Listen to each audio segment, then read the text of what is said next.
Pronto, conseguimos. Ela também. Ê! Tem que pedir pra, Tem que pedir. Então tem que dar pausa pra aqui, Kátia entrar né? também.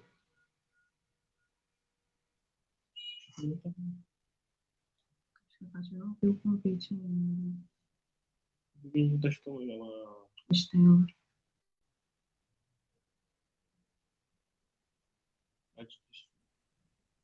Tá me Bora, bora. ouvindo? Oi, Estela. Oi! Tá me ouvindo? Oi! Tô te Olha só, nós ouvindo, já agora estamos. falta só a Kátia. Então, já estamos ao vivo, tá? Tá, meu É. amor. Apareceu. Ele acordou no Flor. meio. Ih, Super natural. e a Kátia? Kátia chegando. Cheguei. Boa sorte. Olá, Tchau. chegou. Kátia. Oi! Que bom, gente, que Que deu coisa certo, boa. né?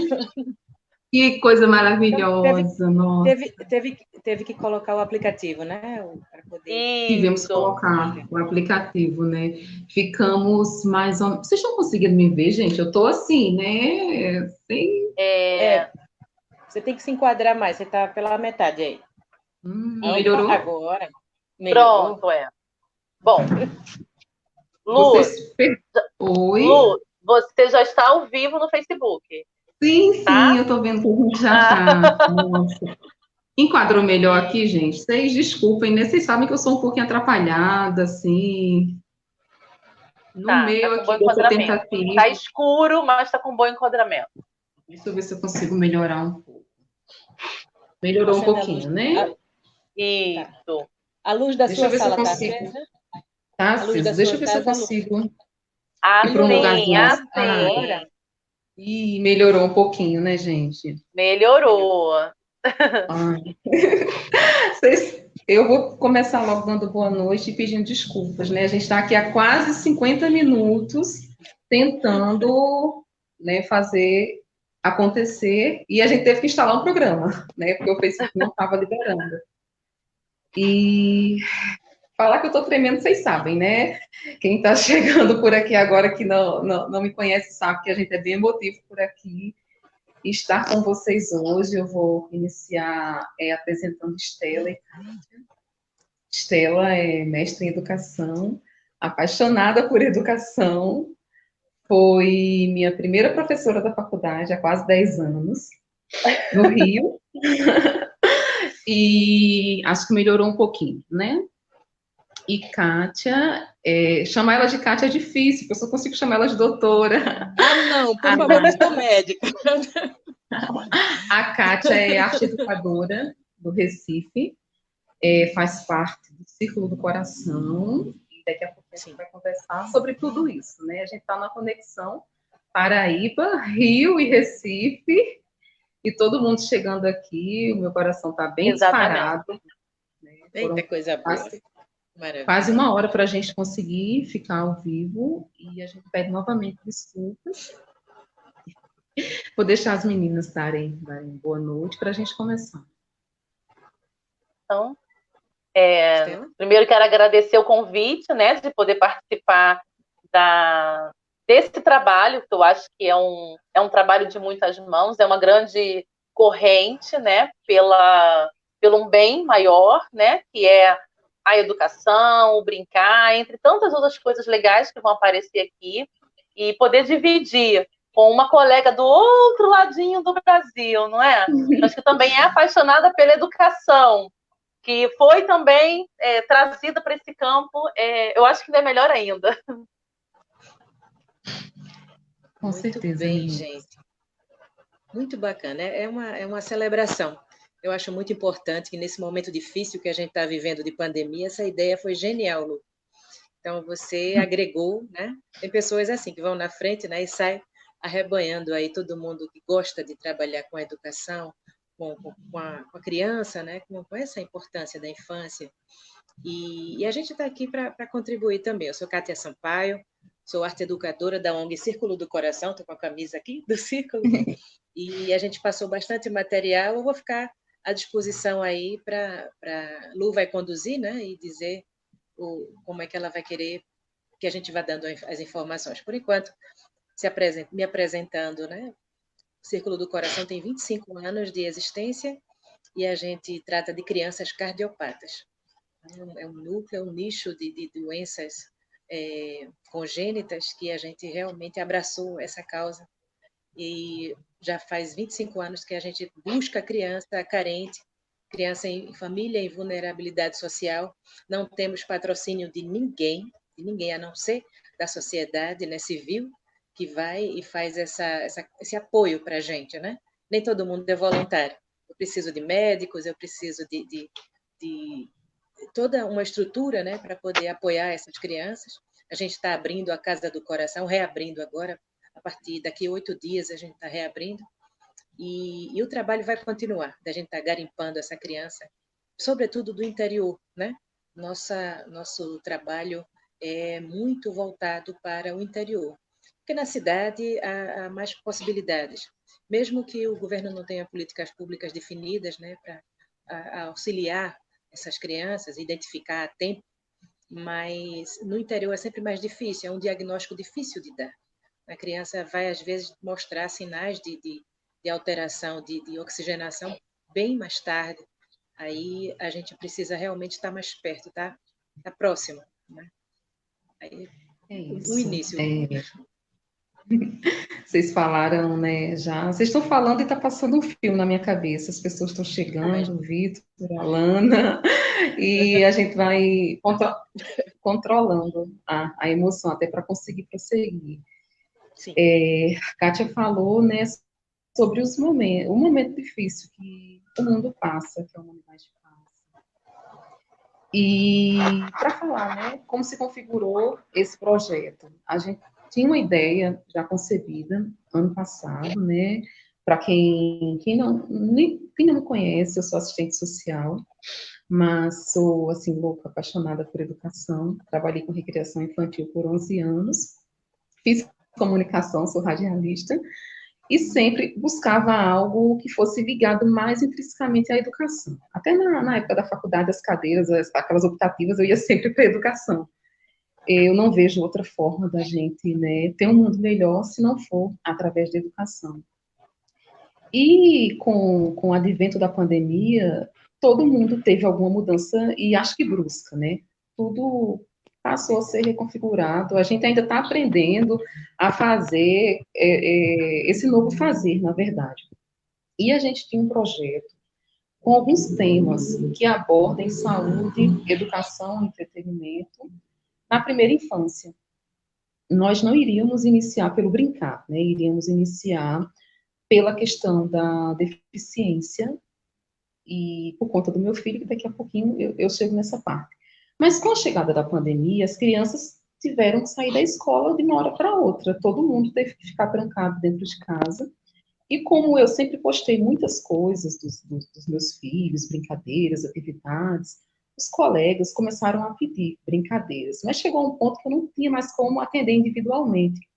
E aí a gente pensou em sistematizar um material que a gente pudesse, né, levar entretenimento, educação para dentro dos lares, porque os pais não estavam preparados para ficar com as crianças o tempo inteiro dentro de casa, e tendo em vista que a maioria passou também a trabalhar dentro de casa. Então, uma realidade muito difícil, né? Para mim também começou a acontecer essa realidade, e tudo ficando de uma maneira que a gente não sabia, não sabe ainda o que vem, né, pela frente. A gente está aprendendo. E aí eu procurei Estela, né, Estela, que, como eu falei no início, foi minha professora, apresentei uma ideia para ela, de um e-book, né, de um...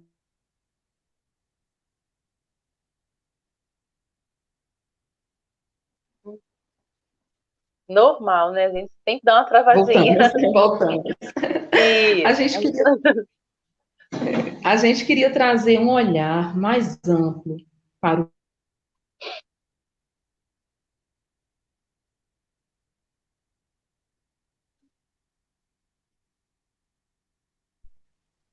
A gente está indo e voltando.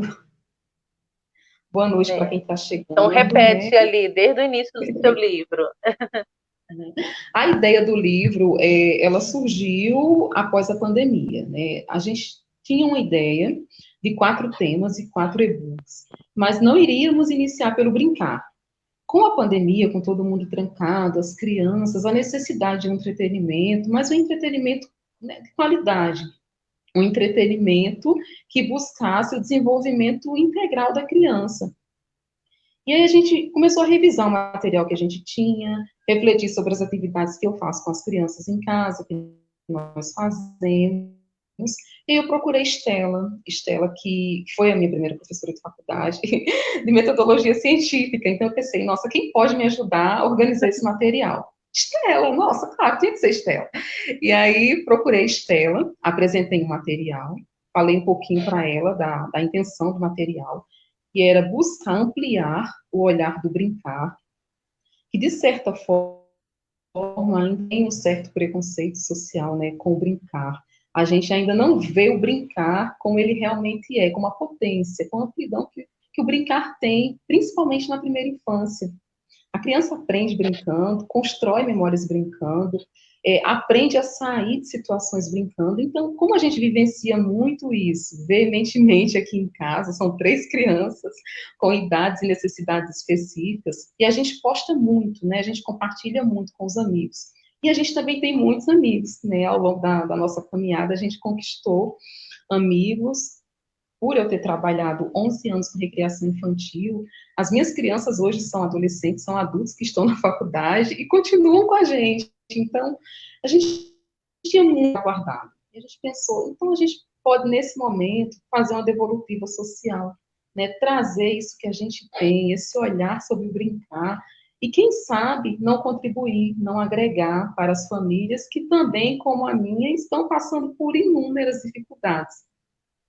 Procurei Estela, apresentei um material, Estela desconstruiu o material de certa forma, positivamente, né? Parecia quando a gente estava nas avaliações da faculdade, mandou alguns áudios, né? Alguns singelos áudios.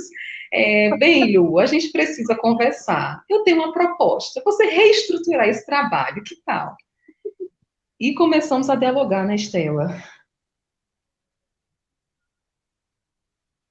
Começamos a dialogar sobre o trabalho, um trabalho que inicialmente começou com 15 páginas, nós fechamos com 140, Uau! com 140 páginas. E várias mãos, né? Muitas mãos. Muitas mãos. Eu falo que esse trabalho vem sendo construído com muitos braços e abraços, muitos abraços. A gente começou a revisitar memórias, imagens, as nossas memórias de infância, falar com familiares, e como todo mundo ficou no distanciamento, no isolamento social, acho que isso eu não falei para ninguém ainda, estou falando aqui ao vivo, né, para todos. Foi uma maneira minha também de enfrentar esse momento, porque foi um momento que desconstruiu, acho que muito do que muitos tinham pensado para esse ano. Desconstruiu muitos planos e construiu muitos medos internos, muita insegurança. Então, eu já estava num ponto de saudade de todo mundo muito grande. Como a gente saiu do Rio há 3 anos, a gente está aqui novamente no Paraíba, juntou a saudade, juntou essa instabilidade emocional que essa pandemia trouxe para todo mundo. E com a execução do livro, com o passar do tempo, a gente foi reativando, digamos assim, os laços, falando com pessoas que a gente não falava há algum tempo, mas que têm uma relevância imensa nas nossas vidas. A Estela, por exemplo, ela foi minha professora em 2011, né? A gente se encontrava em alguns momentos, sempre curtindo, compartilhando, mas a gente puxou o nosso laço, o nosso vínculo, de uns 5 meses para cá, a gente voltou a se falar incisivamente, assim, tarde, né, Estela? Tarde. Muito, né?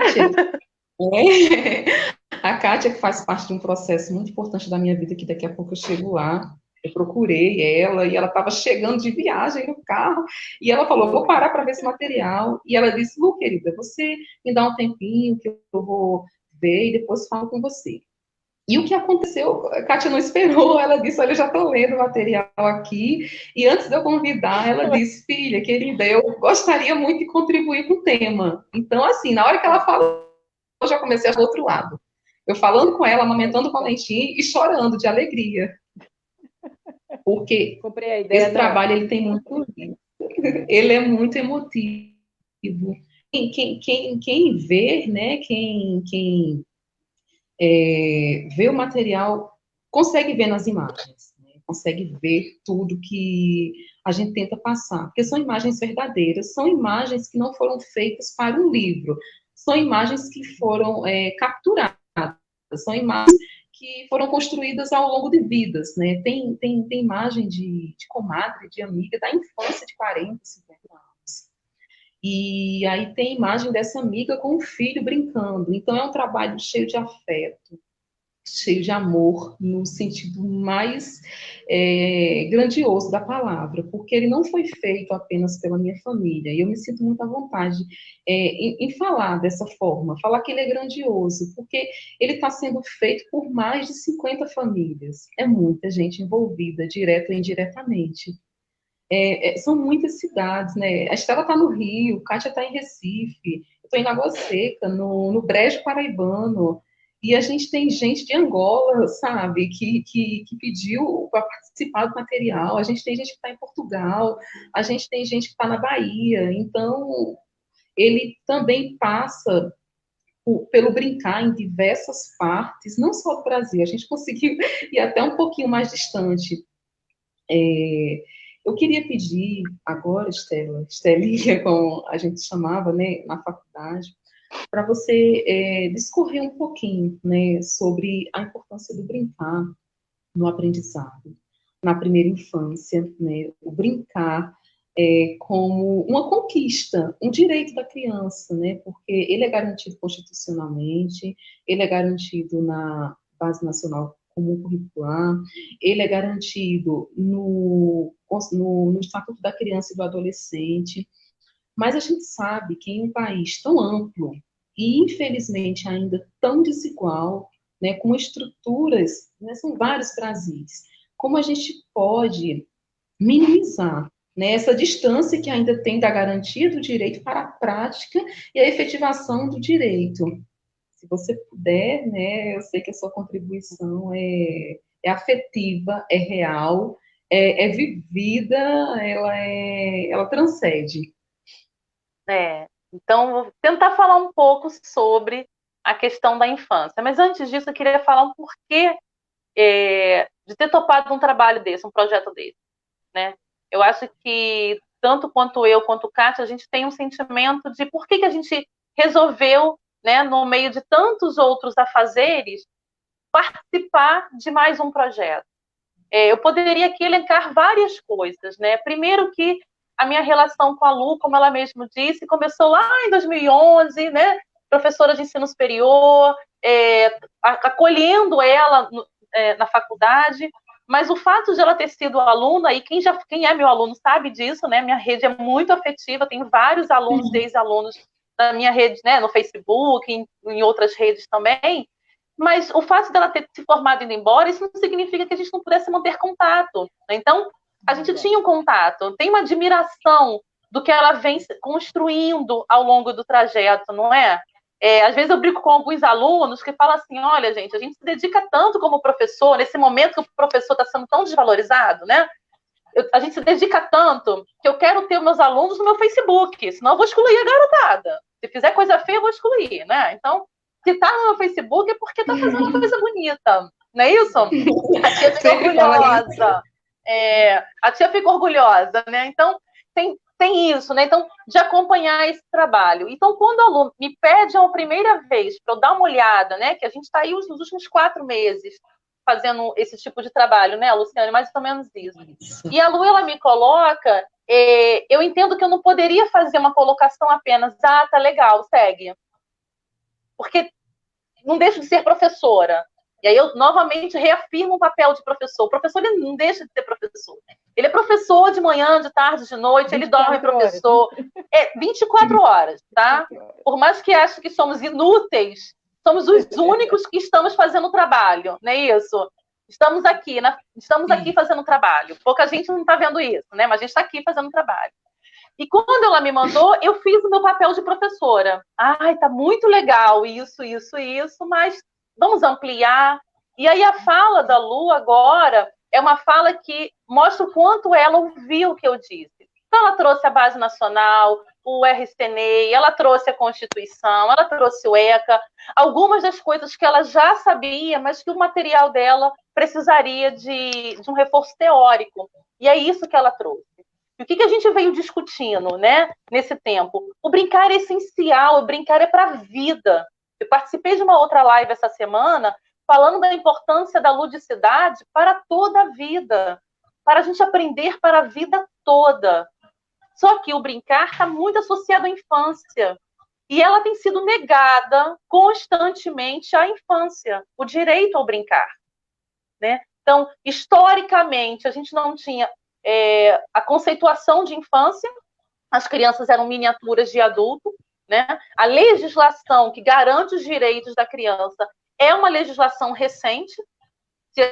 E por que eu falo recente? Se a nossa própria história de educação brasileira começa em 1549 e a gente vai ter os primeiros documentos legais falando do direito da criança a partir de 1980, né? LDB, Constituição, ECA, é muito recente. A gente tem mais de 500 anos de história e ainda não garantimos o direito e acesso de todos à educação.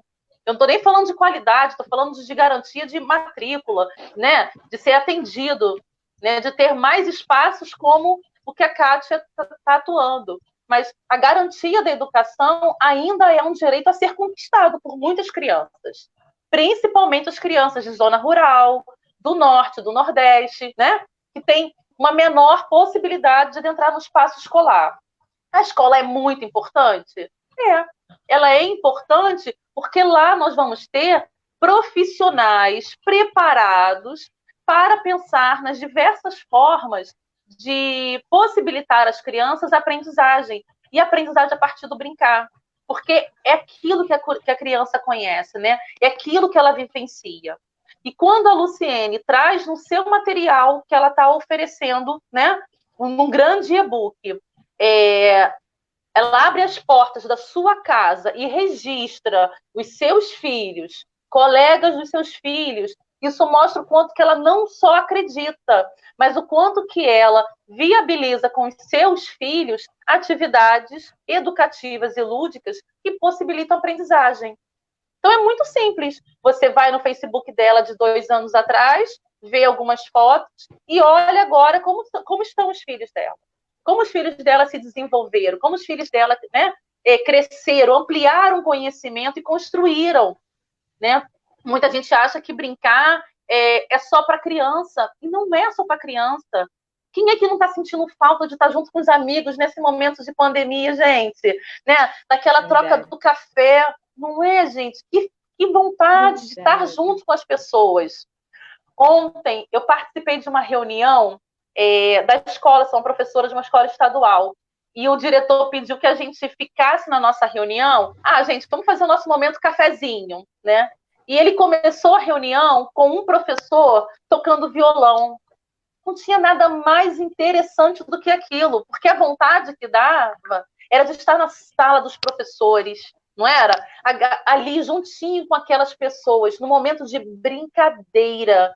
Brincadeira no sentido de estar juntos, não é? De estar leves. Então, o brincar, ele é muito importante, né? Não só porque ele é um direito da criança, mas porque a gente percebe o quanto que a criança se desenvolve, o quanto que ela amadurece, o quanto que ela constrói as competências socioemocionais, o quanto que ela está constituindo a própria identidade, o quanto que ela está vivenciando e aprendendo a ser um cidadão, né? Ou uma cidadã digna, porque ela sabe os seus direitos e seus deveres.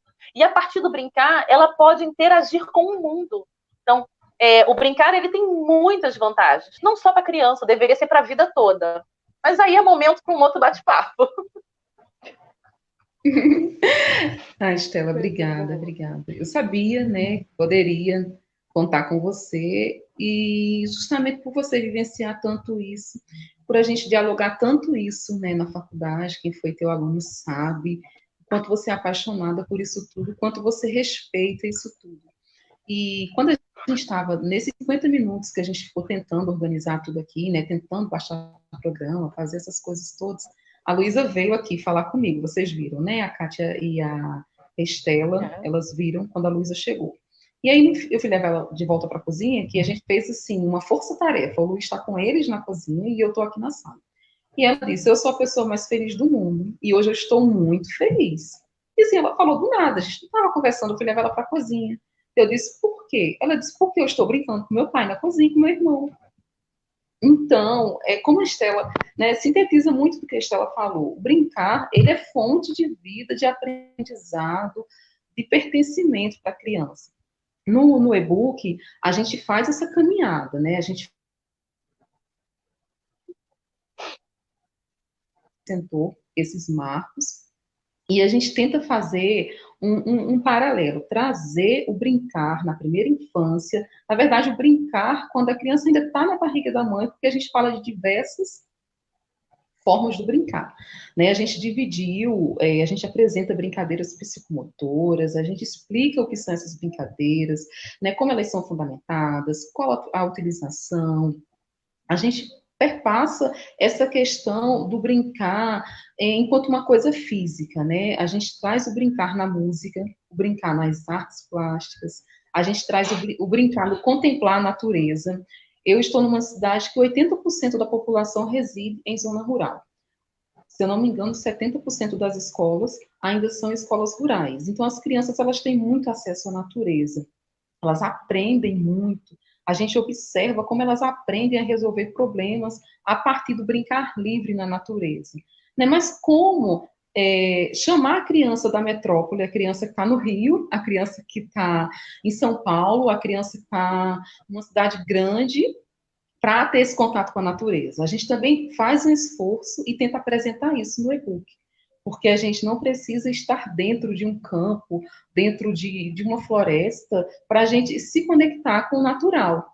Né? Então, a gente traz algumas possibilidades de brincadeiras e atividades lúdicas a partir de elementos da natureza, também para quem está numa cidade grande, também para quem está no Rio, para quem está em Niterói, para quem está no centro de Recife, por exemplo. Eu vou introduzir agora a fala de Kátia. Kátia é arte educadora do Círculo do Coração. Vou explicar como que Kátia entra aqui na nossa história. Quem nos acompanha já sabe que eu tenho 3 filhos. A Luísa, que tem 5 anos, a gente compartilha muita coisa da Luísa. O Francisco, que tem 3 anos, e o bebê, o Valentim, que tem 7 meses. O Francisco, ele nasceu com a trissomia 21, com síndrome de Down, e com a cardiopatia congênita importante. Para ele continuar conosco, ele precisava passar por uma cirurgia até o 6º mês de vida. Essa parte, assim, é uma parte que eu respiro fundo, porque foi, assim, um processo muito intenso. Todos. Todos. Tem algumas mães aqui já entrando, que também têm filhos com cardiopatia, e conseguem, né, ter a dimensão do quanto isso significa para mim nesse momento. Como o Francisco, popularmente, ele só tinha uma chance de vida, era a cirurgia dos vários defeitos que ele tinha darem certo. E no início, quando Kátia estava se apresentando, Kátia aborda muito bem a questão das crianças cardiopatas, né, no nosso país. A maioria vem com diagnóstico tardio e tal. E o nosso caso foi uma exceção, digamos assim. A gente teve a sorte de, no dia que Francisco nascer, no nascimento do Francisco, a gente descobriu a cardiopatia e, de imediato, Francisco já foi inserido no Círculo do Coração, que é um programa grandioso. Eu vou deixar para a Kátia falar. E a gente começou a se acompanhar, desde o... Caiu e voltou, né? Começamos a fazer um acompanhamento intenso, semanal, com uma pessoa querida, que eu faço muita questão de falar o nome aqui, com a doutora Fernanda Lira, uma pediatra de Campina Grande. Campina Grande. Também faz... Neonatologista de Campina Grande. Caiu e voltou, né? Eu estava falando do como a gente conhece a Kátia.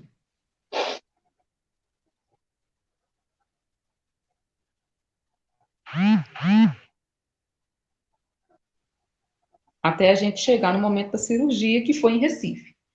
No momento da cirurgia, a gente se mudou. Luísa tinha 2 anos de idade, a gente não sabia o tempo que a gente ia ficar em Recife, então a gente foi, literalmente, de mala e cuia para Recife, com o coração apertado, mas cheio de esperança e fé que iria acontecer o que tivesse, né, reservado para a gente. A gente foi nesse intuito. Lá a gente conheceu o Círculo do Coração de maneira mais efetiva, porque estávamos na casa deles. E a gente se encantou desde o primeiro momento. Quando a gente chegou, a gente sabia que aquela relação não terminaria ali no hospital. A gente queria ter as pessoas do Círculo do Coração com a gente, assim, pela caminhada. E eu pensava, né, Francisco hospitalizado, eu via o trabalho, eu via o olho no olho dos profissionais, essa paixão que você tem, Estela, pela educação, foi a paixão que eu encontrei lá no Círculo. E um trabalho, assim, tão sério, de ponta, e a gente sabe da nossa saúde pública, né, na dificuldade que a gente tem no nosso país com o básico. A gente sabe da dificuldade para o acesso às políticas de saúde, educação, a gente sabe das dificuldades que o país passa, sempre passou, e, enfim. Mas quando a gente encontrou o Círculo do Coração, a gente encontrou um cenário totalmente diferente, sabe? A gente encontrou como deveria ser em todos os espaços, públicos e privados. A gente encontrou, além de uma tecnologia de ponta, a gente encontrou profissionais capacitados, humanizados pelo afeto, pelo amor. Eles têm um lema Onde há que um desejo, há um diz: caminho. onde há um Onde há desejo, há um um caminho. desejo, há um caminho.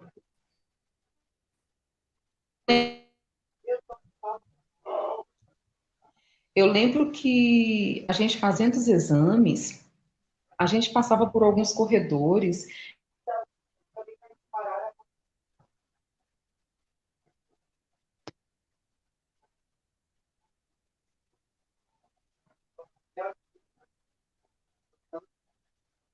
Era tudo muito lúdico, muito bonito. A gente não se sentia no hospital.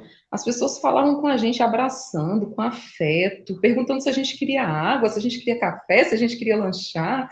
Enfim, não parecia que a gente estava no hospital, não parecia que a gente estava vivendo aquilo tudo. E após o processo operatório, meu filho ele ficou muito mal. Ele não conseguia sair da sedação.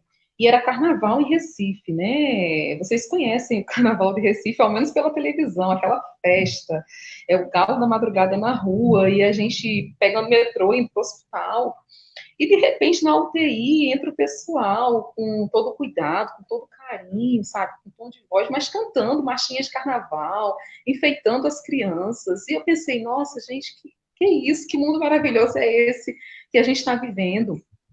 E aí a gente recebeu alta, o Francisco ficou bem, quem nos acompanha, né, vê o que eu venho postando dele ao longo desses anos. Mas a gente pensou, Francisco está bem, né, e as outras crianças? A cada 100 crianças no país, uma nasce com cardiopatia. Todos os dias, inúmeras mães recebem o mesmo diagnóstico parecido com o meu. E o nosso compromisso era além do nosso filho. Eu lembro que quando ele estava na UTI, eu falei, né, independente do que aconteça aqui, se eu voltar com meu.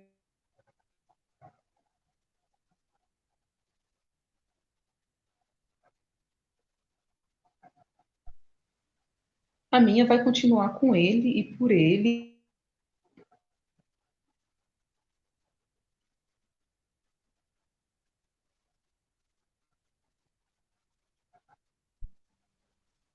Mas como fazer isso, né? Como fazer? Como contribuir para o círculo do coração? Quando a gente já estava no meio do.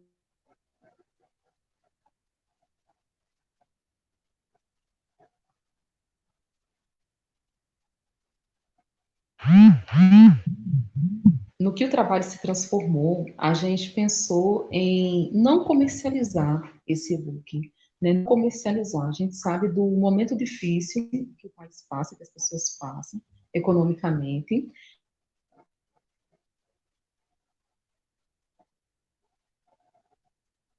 Espaços de lares, de instituições, de escolas. A gente pensou como a gente pode fazer isso, como a gente pode viabilizar. Então, a gente pensou em viabilizar através de um financiamento coletivo, que depois a gente fala, né, melhor sobre como funciona, as pessoas vão receber o material gratuitamente, em PDF, E quem puder, quem quiser, quem se sentir à vontade, né, pode contribuir com o que for possível, né, com o que for possível dentro da sua realidade. E a gente também ampliou o e-book, né? A gente recebeu tanto material, foram tantos vídeos, tantos registros de tantas Graças pessoas, a de tantos Deus. lugares, de tantas formas de brincar, que a gente vem terminando um documentário.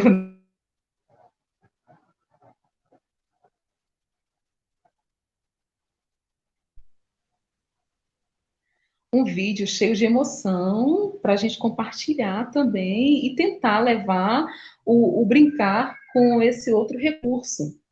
Uma das minhas preocupações era em não fazer o livro, né, de uma forma muito acadêmica, para também tentar chegar nas pessoas, né, com todos os níveis de escolaridade. E Estela, ela colocava muito bem, certo, Lu? Aí veio a minha professora novamente, né? Você pode fazer isso de uma forma popular, digamos assim, mas não pode perder a qualidade acadêmica, né? A gente tem que referenciar. Quem está dizendo isso? É só você? Sou apenas eu? Quem está dizendo isso tudo, né? E aí a gente caiu dentro dos pesquisadores, dos brincantes.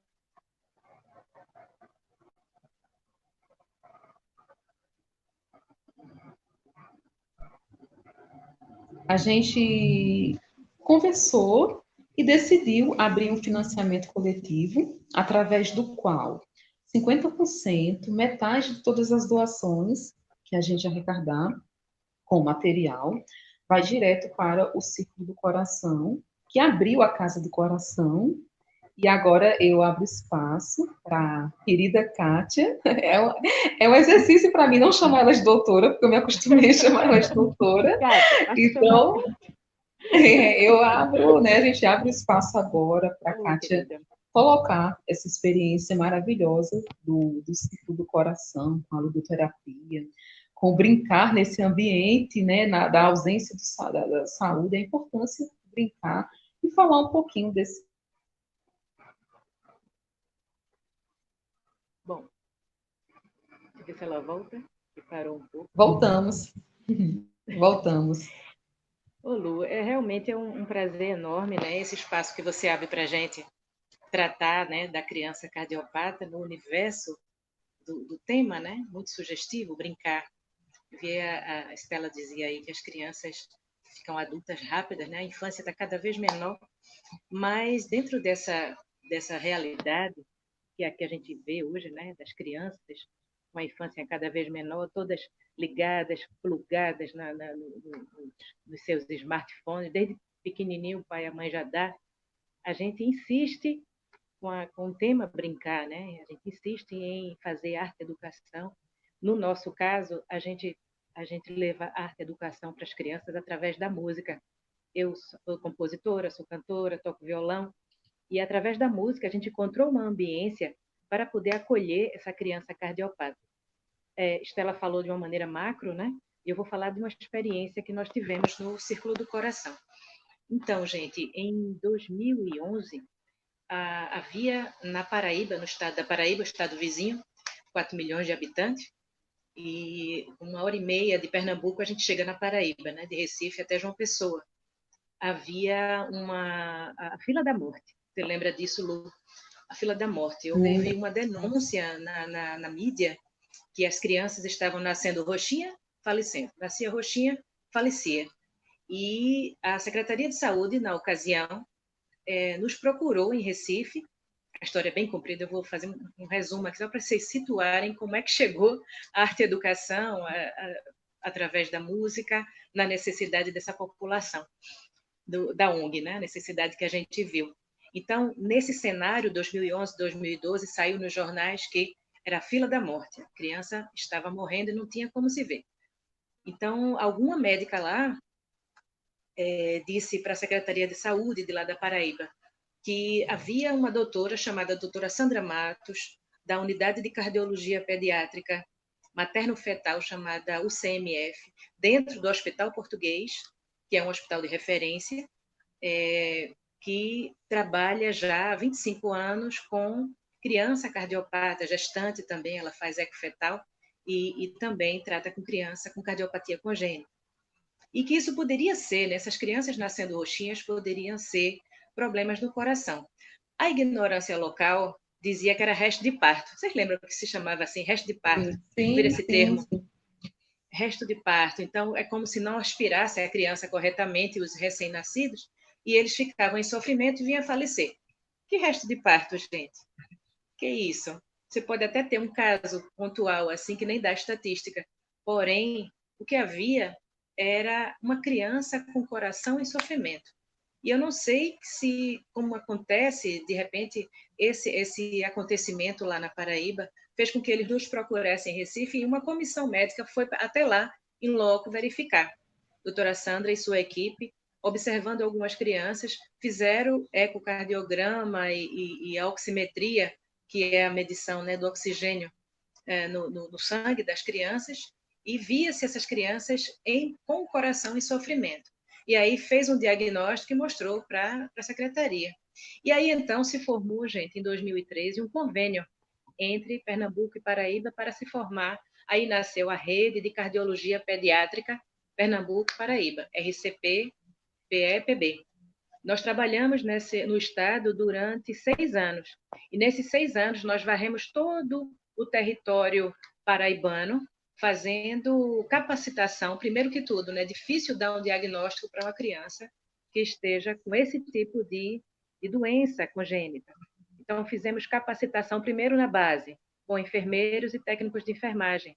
Criamos uma rede, interligamos todas as 21 maternidades e o Hospital Arlinda Marques, que é um hospital de referência, interligamos através da telemedicina, porque nós estávamos em Recife, para poder treiná-los.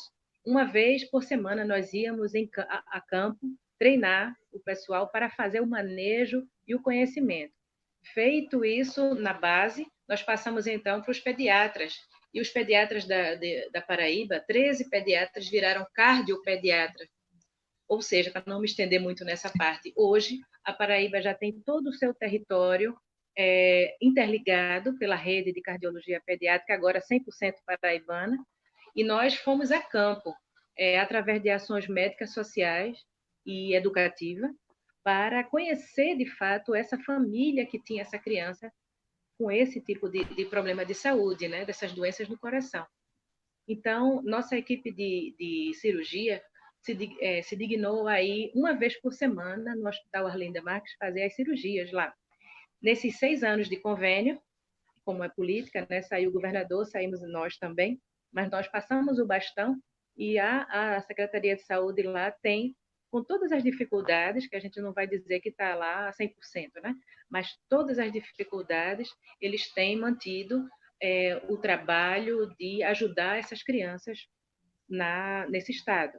A mortalidade, que estava em patamares inacreditáveis, passou para 2%, 3%.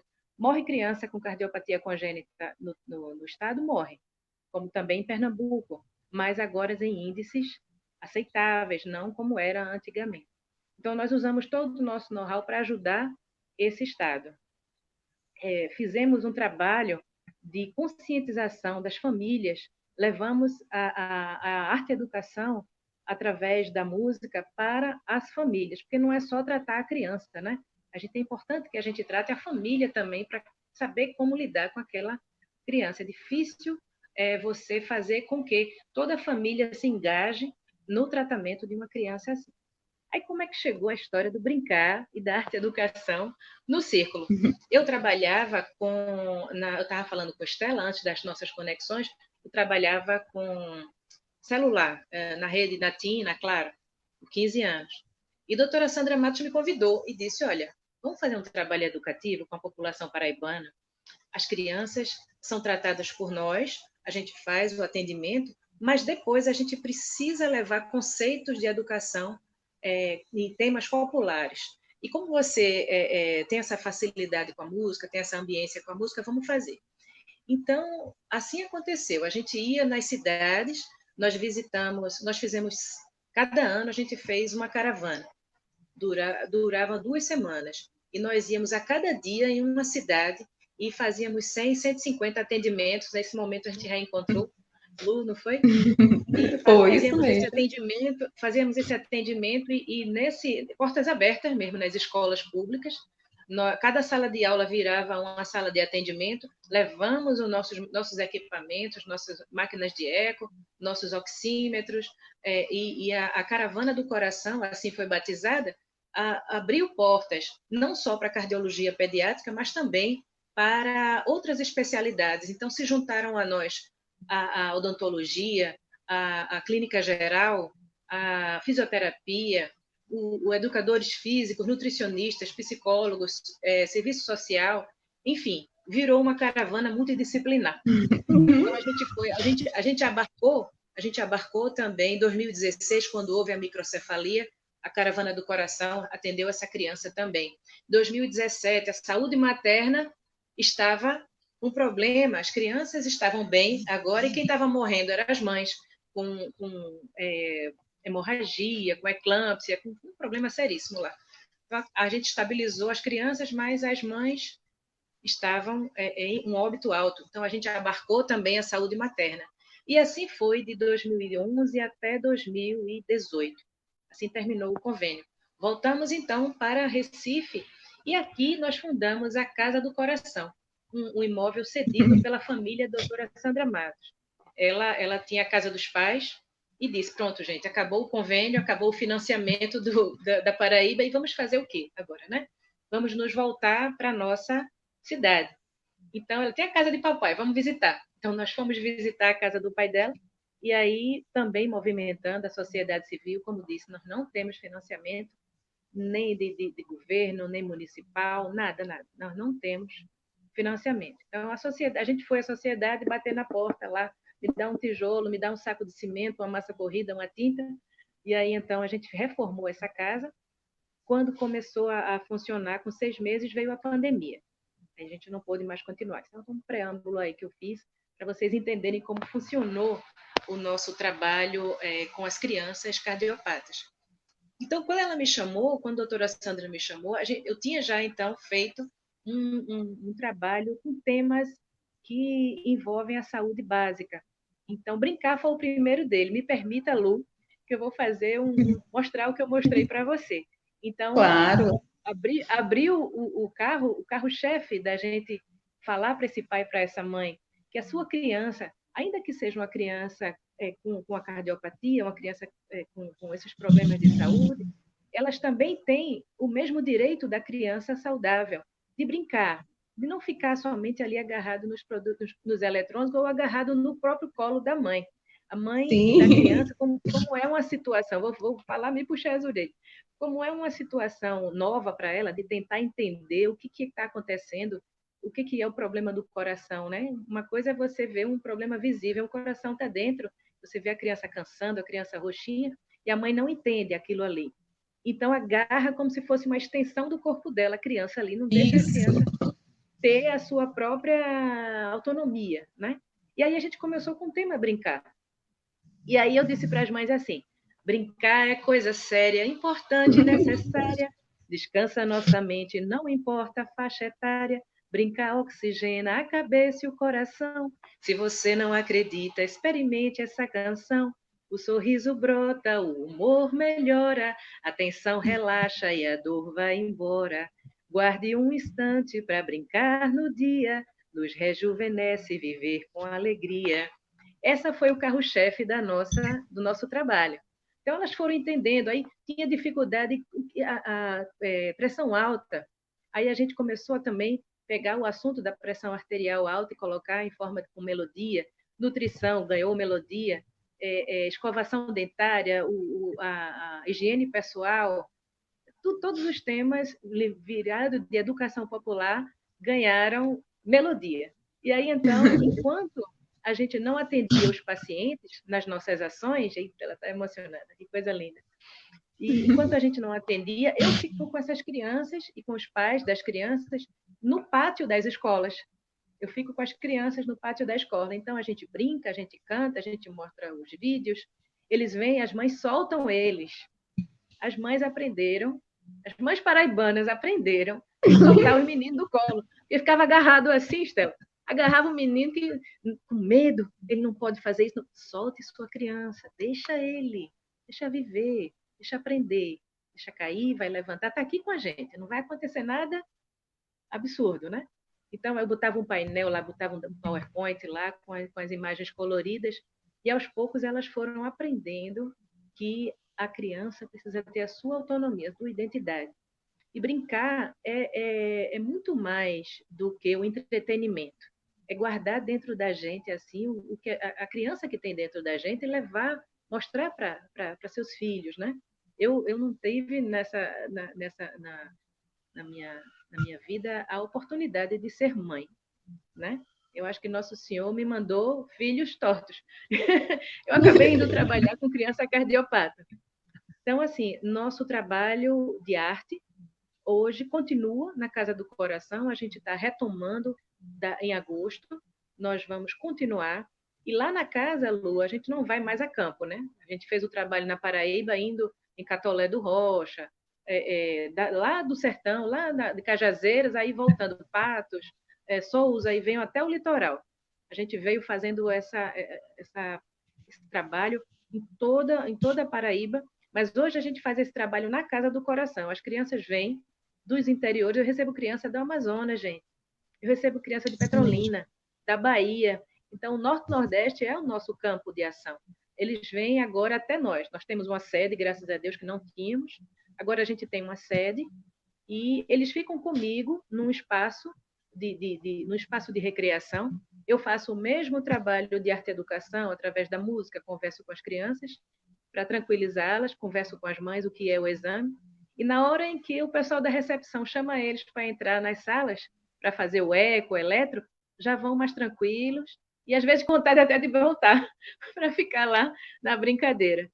Então é assim, o Círculo do Coração, gente, trabalhando 25 anos dessa forma, por 6 anos trabalhamos na Paraíba, levando esse trabalho itinerante do sertão, Zona da Mata e até o litoral, e hoje com sede em Recife, recebe crianças de todo o Norte e Nordeste.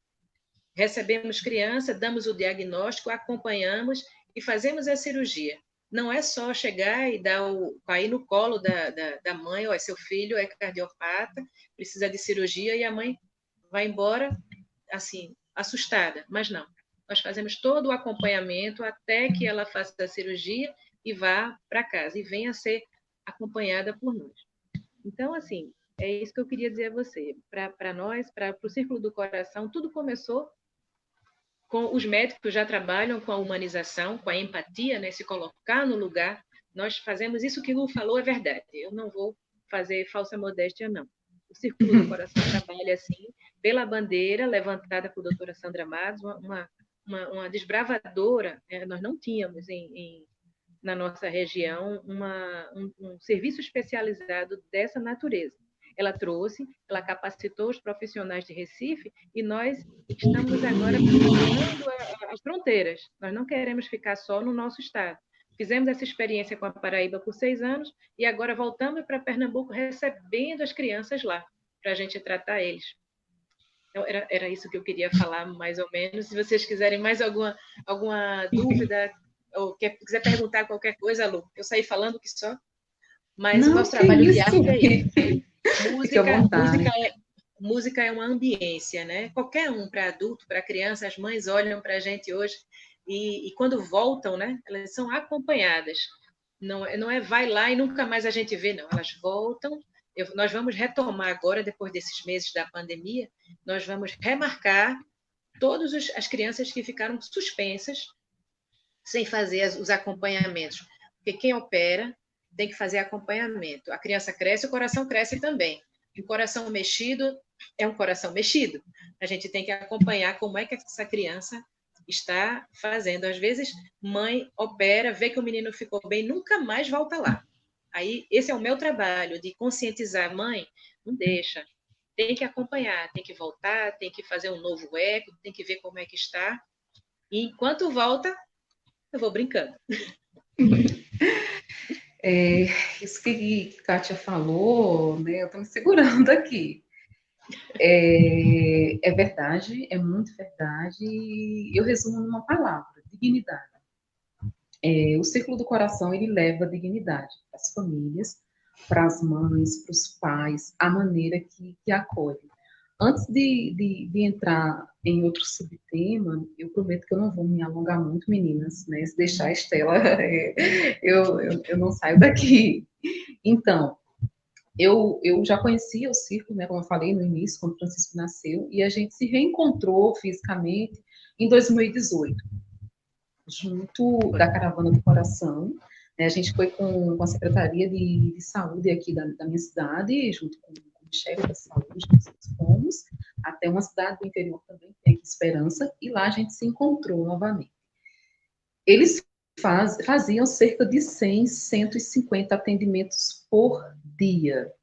Eles chegavam, tipo, 7 horas da manhã, 7 horas da noite, eles estavam atendendo, e atendendo com qualidade, olhando no olho do olho de cada criança, no olho do olho de cada mãe, tirando foto com a criança, vibrando porque a cardiopatia estava estabilizada. Eu lembro de uma cena que me marcou muito, porque depois da Caravana Esperança, houve outro evento na maternidade de referência de Campina Grande, cidade próxima a gente, né? Eu estou falando Foi quem está um na mini Paraíba, quem mutirão. está... Campina Isso, Grande isso. não tinha sido contemplada, aí nós fizemos um mini mutirão lá com a doutora Fernanda Lira, no ISEA. Isso, lá no ISEA. E bombou, gente. Se falava em popular, era muita gente. Eu pensava, nossa, como é que eles conseguem atender com essa qualidade tanta gente? E doutora Kátia, né, exatamente, ela vestida de coração, ela com o coração enorme, visitando o ISEA imenso, e ela atrás das crianças, porque ela não queria que as crianças ficassem no sol, ficassem desassistidas, e ela vinha, chegava, abraçava o meu filho, vamos ali comigo. E aí, quando eu vejo médicas, né, como a doutora Sandra Matos, que é uma médica renomada internacionalmente, saindo da sala para vir dizer, né, para o pai, olha, eu seguro seu filho, você vai almoçar. Eu fiquei olhando aquilo assim, eu fiquei meio que paralisada, eu pensei, nossa, ela está atendendo o dia inteiro, e não parou para almoçar, mas ela pede para segurar o bebê para o pai e para a mãe poder almoçar. E não só ela, como todos os outros. A doutora Fernanda Lira, no ISEA. Doutora Fernanda, às vezes, ela atende uma vez por semana em Campina Grande, no ISEA, as crianças cardiopatas da região. Doutora Fernanda, ela às vezes inicia 7 da manhã, 11 da noite, ela ainda está atendendo, sem almoço, sabe? Ela não para. E ela disse, se ela parar para almoçar, é uma criança que ela deixa de atender. E são crianças que vêm de cidades vizinhas, crianças que viajam 3, 4 horas. A gente criou um vínculo com Betinha. Betinha é a enfermeira Betinha secretária também. Enfermeira secretária Isso, dela. né? Betinha é divina também, assim como vocês. E a gente liga, Betinha, olha, Lu, tem não sei quantas crianças ainda. Como você está mais perto, eles têm esse cuidado. Você está em Água Seca, que é uma cidade que daqui a 20 minutos você chega aqui. Deixa para você vir no final, para você não ficar o dia inteiro aqui. Tem mãe que vem de uma cidade que vai precisar viajar 5 horas de volta. E aconteceu no início, quando a gente não tinha esse vínculo, de eu chegar às 7 da manhã e sair 10 da noite, porque não tinha alternativa. Né? A doutora Fernanda, ela está lá no plantão, mas ela também está atendendo a UTI. Se acontecer alguma intercorrência, ela tem que sair e correr para a UTI. Então, é um trabalho que só faz desse jeito, quem faz com muito amor. E que ele precisa, de fato, da ajuda de toda a sociedade civil organizada. Infelizmente, a gente não está no patamar de civilização ainda, né? Como deveria estar, de distribuição, de riqueza, de estrutura, de política pública efetivada. A gente luta para isso. Mas, enquanto a gente luta, a gente também chama a população para fazer junto com a gente. Porque eles começaram de um ponto, eles começaram de algum dia, eles começaram de alguma forma.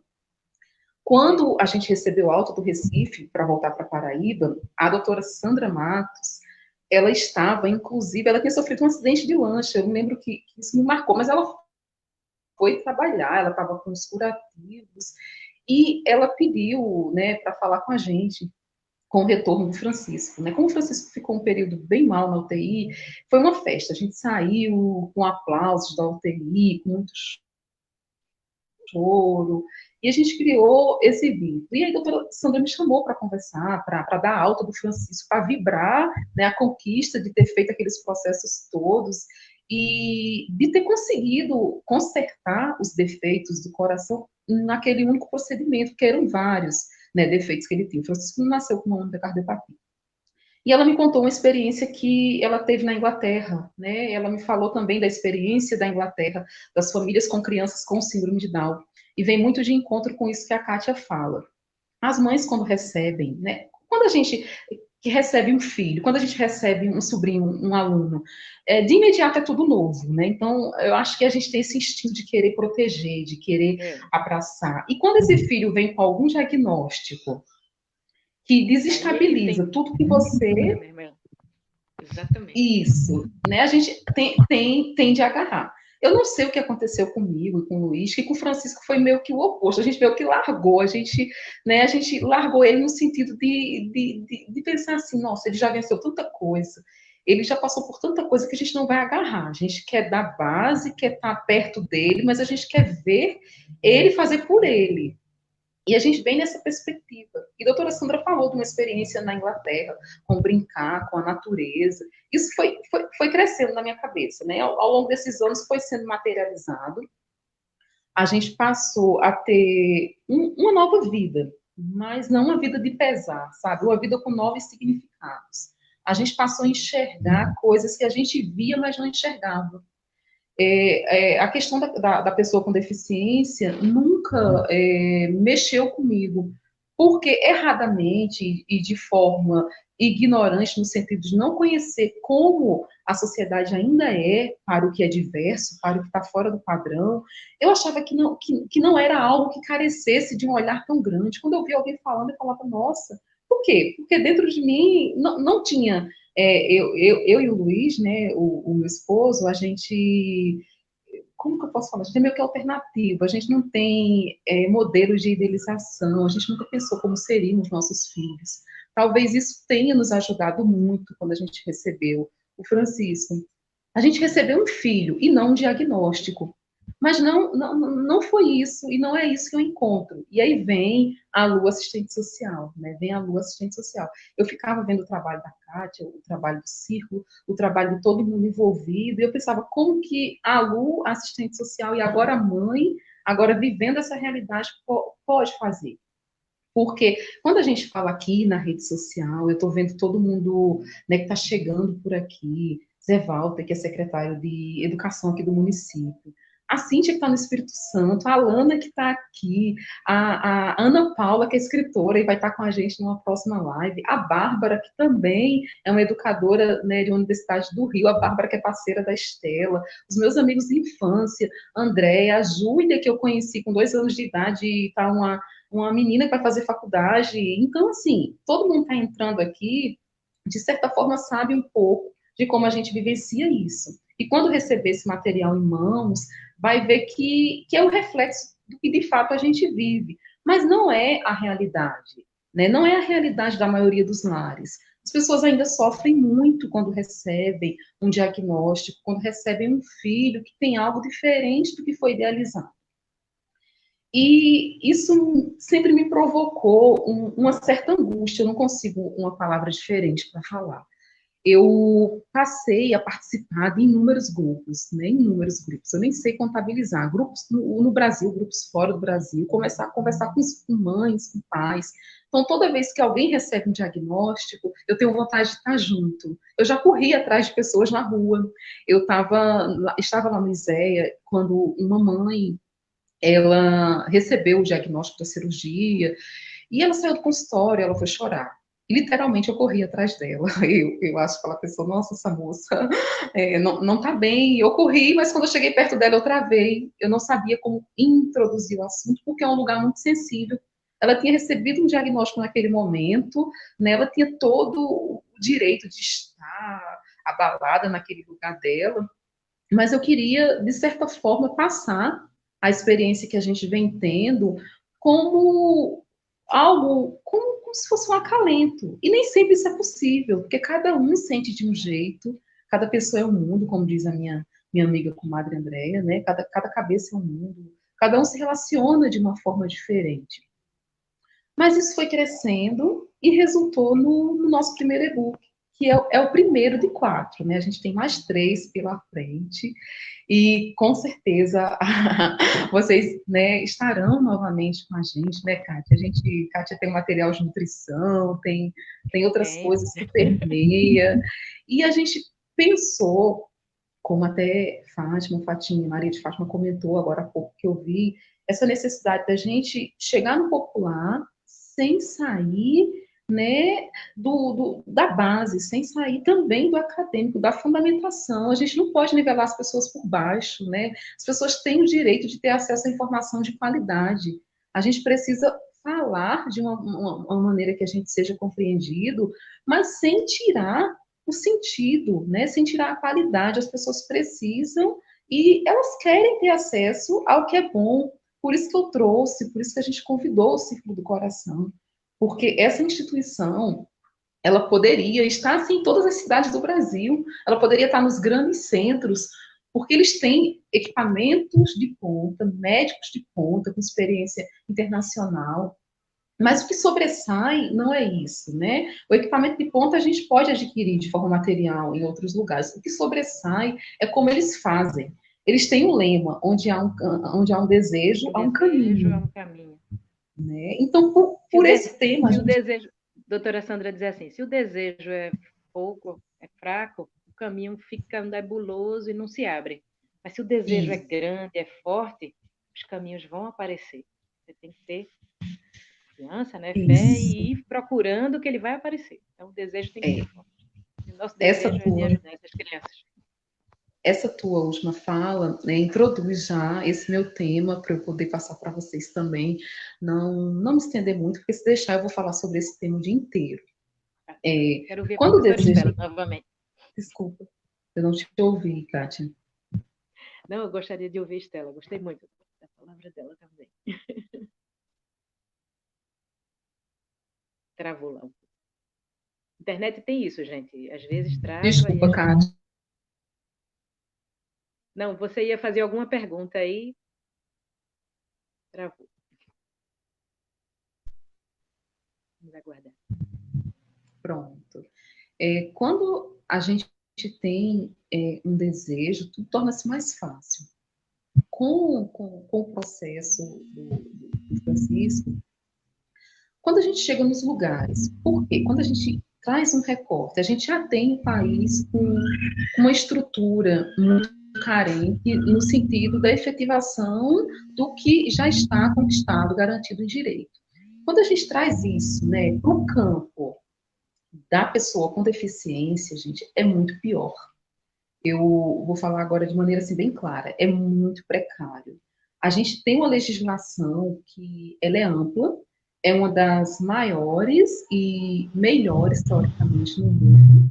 É uma legislação muito nova, de 2015 para cá, né, que a gente tem a lei da pessoa com deficiência de maneira como ela é hoje, com um conceito que é ampliado, que tira a visão de que a deficiência reside apenas na pessoa, traz a visão que a deficiência é uma característica, uma especificidade da pessoa, que pode vir com ela ou você pode adquirir. A gente está aqui super bem, a gente pode atravessar a rua e em algum momento se tornar uma pessoa com deficiência, sofrer um acidente.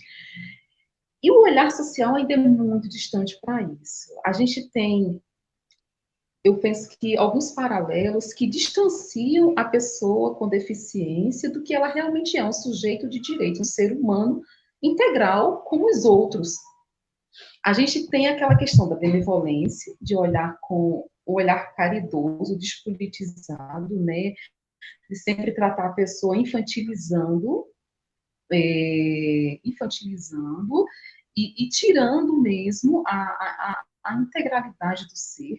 E a gente também tem o capacitismo, que muita gente nunca nem ouviu falar, mas a gente pratica diariamente, que é o tipo de preconceito que é realizado contra a pessoa com deficiência, né? A gente olhar e nivelar essa pessoa por baixo.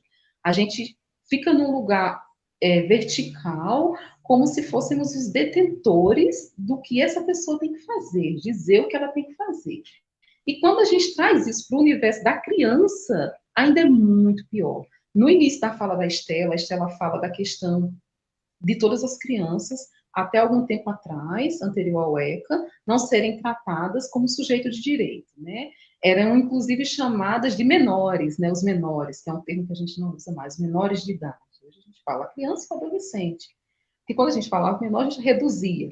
E se a gente traz isso, né? Essa toda desqualificação do ser humano em desenvolvimento, que é a criança, com todos os deveres e direitos sociais sendo adquiridos. Quando a gente traz para o universo da criança com deficiência, é muito maior.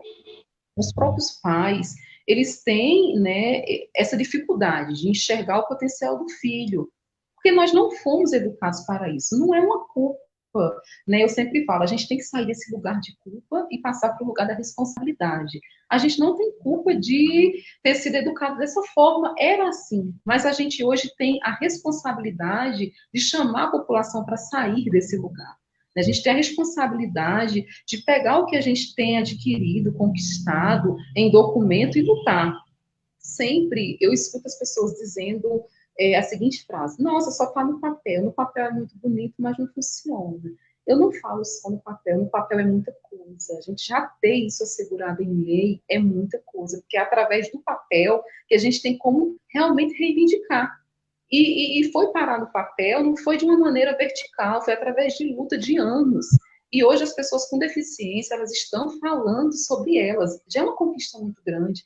A gente está cheio de pessoas nos canais, nas redes sociais, com deficiência, sendo protagonistas de sua história. A gente está muito, muito distante do que deveria ser. Mas a gente já está num lugar avançado para o que é a nossa cultura. Com o meu filho, a gente viveu experiências assim complicadas e a gente já está em 2020. A gente viveu experiências tensas em ambientes de pessoas, né, perguntarem se ele conseguia se alimentar. Nossa, ele consegue brincar. E aí a gente tem que tomar uma decisão, uma postura de vida. Ou você vai ficar brigando, discutindo, né, se estressando toda hora que isso acontece, ou você resolve lutar. E eu nem gosto muito dessa palavra, gente. Eu acho que não é o ideal de sociedade. A gente não precisaria lutar tanto, né? Os direitos estão aí para todos, mas não são. E a nossa luta, a gente decidiu travar uma luta pautada no conhecimento. Mas não chegar a entregar o conhecimento com pertencimento. Então, eu posto muito, eu falo muito sobre ele, não por ele em si, porque a gente sabe quem ele é, a gente vê o desenvolvimento dele, a gente está numa família acolhedora, mas não é a realidade dos outros lares. Então, a gente posta as conquistas dele justamente para a gente acolher as famílias que vêm chegando.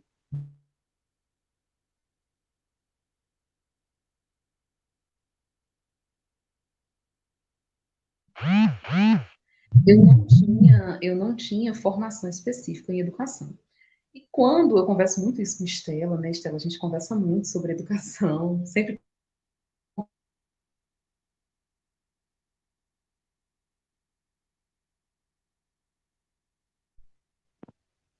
Eu falo que os professores salvaram a minha vida, os meus primeiros professores lá no Floriano, na comunidade rural, onde eu nasci, na Escola Anita Cabral. Eu perdi meu pai bem cedo, sou filha de agricultores, e depois eu vim para a cidade estudar, e alguns professores marcaram a minha vida. E professores com essa postura, sabe, essa postura política perante a vida, essa postura de encarar a diversidade. E conversando com Estela, eu falei, poxa, Estela, é complicado, como que a gente chega, como a gente vai chegar para falar no espaço da outra pessoa, provocar, tentar sensibilizar para uma mudança, tentar, né, levar conhecimento para quem já tem o conhecimento, porque também tem essa questão, mas que conhecimento? Como a gente provoca isso? Então, a gente vem tentando provocar com afeto, através de eventos. Ano passado, a gente conseguiu mobilizar a nossa cidade aqui e organizamos o primeiro seminário municipal em alusão à luta da pessoa com deficiência.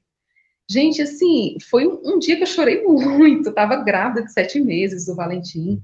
Foi, para mim, uma conquista pessoal muito grande, porque foi a primeira vez que a nossa cidade se organizou para falar de maneira acadêmica com profissionais renomados. A gente trouxe a Tiziana Mara, que é uma grande fisioterapeuta, a gente trouxe a Bruna, que é uma psicóloga do Instituto IPESP, que trabalha com crianças com microcefalia, para falar para profissionais da educação de base do município e para os profissionais de saúde sobre os direitos e como conduzir. Quando a gente viu todo mundo ali sentado, a gente percebeu uma coisa: as pessoas têm vontade. Elas têm vontade de aprender. Eu penso, eu sou positiva, eu penso que a gente não quer mais ficar naquele lugar de segregação. Eu penso que a gente vem abrindo os olhos que o mundo é para todos. Eu penso que o que falta, talvez, sejam mais pontinhos, mais pessoas assim que saiam provocando, que venham fazendo esse trabalho. Porque quando a gente provoca, quantas pessoas estão com a gente aqui agora, né? No sábado à noite, depois de 50 e tantos minutos tentando entrar na live, eu com filho, Estela com filho, Kátia com trabalho, mas estamos aqui falando, ouvindo. E é tão difícil parar para ouvir em tempos como esse que a gente vive, e quando a gente vê as pessoas comentando da maneira que elas estão, a gente vê que é possível, a gente vê que há desejo, né? Às vezes há pouco, há muito, mas há, e quando há, dá pra gente provocar, dá pra gente buscar. Eu tô tão emocionada, eu tô tão emocionada com vocês aqui, tão grata a todo mundo que está chegando. E eu vou caminhar para o final, porque eu sei que a gente já está 1 hora e pouco, né? Eu acho que foi como deveria ser, com muito afeto, com muito carinho. As meninas estarão, né, disponíveis, os contatos disponíveis no nosso material. E eu vou passar algumas informações agora, se vocês me permitem, algumas informações técnicas do material. Claro. Como a gente teve esse problema agora de 50 e tantos minutos de atraso para a gente conseguir ficar ao vivo com vocês, a gente está com o provedor que vai disponibilizar o link para todos que tiverem interesse receber o e-book, né? O link vai estar disponível na nossa página, na outra página também, que eu vou deixar o contato. A gente vai estar com o link disponível na página Vivendo, Brincando e Aprendendo em Família, que é a página que a gente fala sobre as brincadeiras, aqui do Facebook. De hoje para amanhã o link já vai aparecer. Eu não vou garantir a hora por conta dessas questões técnicas. Saindo daqui eu vou amamentar, vou botar as crianças para dormirem, né? O link vai estar disponível. O livro, ele vai ser disponibilizado gratuitamente. São 140 páginas de muita emoção, feita por muitos braços, abraços, áudios de WhatsApp, madrugada e sem dormir, mas por uma causa, assim, esplêndida, que eu falo sem querer ter uma modéstia que não existe, porque nesse momento a gente está com o coração muito agradecido. A Estela falava muito, abra seu coração. Então, assim, todo mundo que participou do projeto abriu o coração com acervos, com arquivos de família, com memórias, com a intencionalidade de nos unirmos nesse momento. E todas as vezes que eu parava para digitar alguma página, eu me emocionava. Todas as vezes. Todas as vezes que eu via uma foto, porque o livro, ele tem um referencial teórico, mas ele tem pouco texto, ele tem muita imagem, ele é todo fotografado. E todo ele, todas as páginas têm foto, todas as páginas têm sorrisos, têm abraços, têm emoção. Todas as páginas têm possibilidades, e são páginas que trazem diversas possibilidades, diversos lares. A gente é múltiplo, né? Cada um é de um jeito, então tem brincadeira que vai se adequar na tua casa, tem brincadeira que não vai. Tem brincadeira que você vai gostar, tem brincadeira que talvez você nem goste tanto, mas tem possibilidades. E tem uma pegada inclusiva. No finalzinho do livro mesmo, na última semana, eu parei tudo, eu não conseguia mais funcionar. Até gravei um áudio gigantesco, botei no nosso grupo, disse, gente, está faltando alguma coisa, falta alguma coisa. Eu falo tanto da criança que tem trissomia 21, tem síndrome de Down, porque é meu universo. E a criança que tem baixa visão? E a criança que tem deficiência visual? A criança que tem paralisia? A criança que tem autismo? Eu não estou falando para essa criança. Então, eu não estou falando de inclusão de fato. E aí eu me debrucei novamente, fui estudar mais um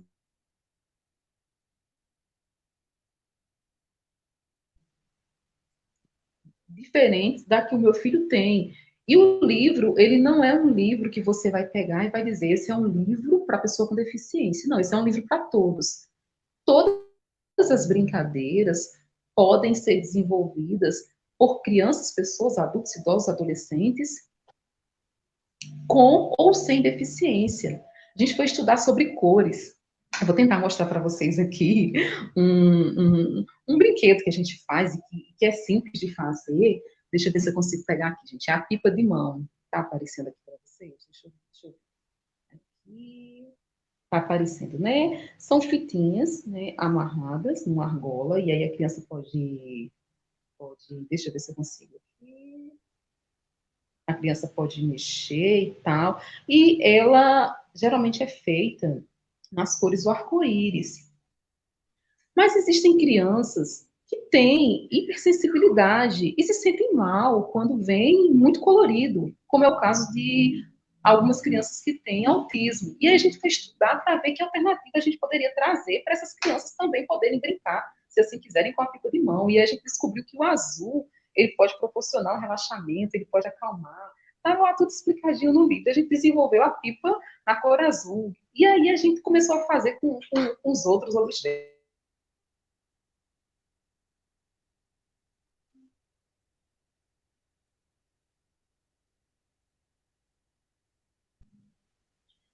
A gente tentou adaptar, né? Adaptar o que a gente sempre viu, a gente sempre vê em todos os lugares, mas de uma forma que quem é diverso ao nosso padrão, porque a gente aprendeu de uma forma só, né? A gente aprendeu, infelizmente, de uma forma só, e aí a gente traz para o indivíduo, a gente diz, nossa, ele não gosta, ele não aceita, ele não consegue, e por vezes não é ele, é o mecanismo que não chega até ele. É uma fala nossa, né? Por vezes o mecanismo que a gente está oferecendo não chega até ele. Por vezes o que eu quero ofertar não é o que ele tem necessidade de receber naquele momento. Então o livro ele tenta trazer um pouco disso também. Ele tenta trazer o olhar para a necessidade do outro a partir do outro. Por vezes eu estruturo uma brincadeira, meu filho nem olha. E no início eu ficava, nossa, o que está acontecendo? Que ele não gosta, a brincadeira está ruim. Não, naquele momento ele não tem necessidade daquilo. Então, a gente tentou ampliar também o olhar e ter possibilidades para, se de repente uma não funcionar, uma não atender, e até outra. O documentário, a gente está trabalhando para disponibilizar ele já na próxima semana. E o documentário ele conta com a participação de Stella, de Kátia, de Ana Paula, de Bárbara, de atores de teatro, Alexandre, Malu, de uma companhia de teatro do Rio, da Cia Barufaldi, de amigos, de filhos de amigos, tem crianças assim encantadoras, brincando, se divertindo, sem saber que aquilo seria gravado para um material. É, a gente tentou ter esse cuidado, a gente não estruturou a brincadeira, vamos gravar para um documentário. Não, a gente viu os nossos arquivos, o que vinha de encontro com essa proposta, para a gente tentar, nesse momento tão sofrido que o mundo passa, trazer através dos nossos lares, dos nossos abraços, dos nossos vínculos, a gente tentar fazer uma corrente do bem, contagiar com o bem. Acredito que o bem a gente aprende, que o bem a gente pode propagar, e que quando a gente se une em prol de uma causa, todos saem ganhando. Eu sou outra pessoa após esse trabalho. Eu já tinha uma relação forte com brincar, mas eu acho que eu passei a ter uma relação além do gostar, uma relação do respeito para o que o brincar representa, né? A potência que é o brincar. Eu vou abrir para as considerações das meninas, só repetindo, né? O nosso material ele não vai ser comercializado, ele não vai ser vendido, ele vai ser disponibilizado. De hoje para amanhã a gente já vai disponibilizar o link na página. Todo mundo vai ter acesso gratuitamente ao material. E a gente abre para financiamento coletivo, né? Quem puder contribuir, a gente vai destinar 50% do que for doado para o Círculo do Coração, com o intuito que essa instituição tenha uma vida longa, que ela se propague, que os nossos netos, bisnetos, possam ter contato com que eu, com que o meu filho, com que todos que estão envolvidos, né, consigam obter, e que sim, além da questão financeira, que as pessoas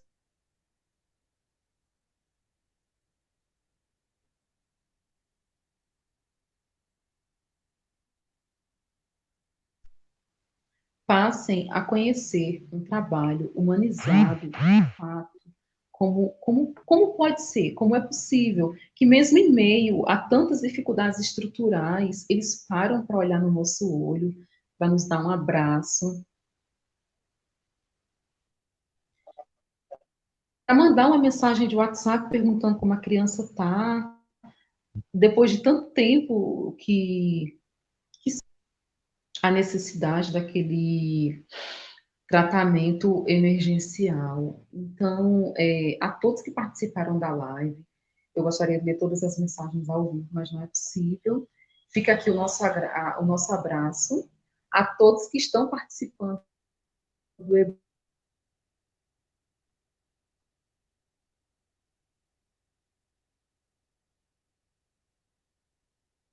Ele foi feito por todos vocês que também abriram suas vidas, suas casas, que se disponibilizaram a mostrar, né, para a sociedade que quando a gente se organiza em prol do bem, o bem ele retorna de uma maneira muito ampla, de uma maneira contagiante.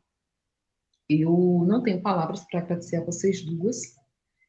A gente também pede desculpas, né, por todo o atraso técnico, a gente está aprendendo a fazer isso, e talvez não fossem vocês duas, eu nem tivesse conseguido prosseguir, porque eu estava bem tensa, nossa, não vai funcionar, e vocês me acalmaram.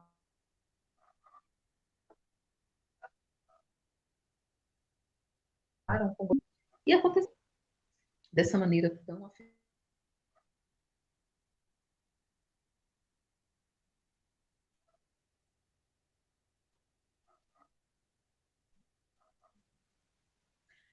pela profissional grandiosa.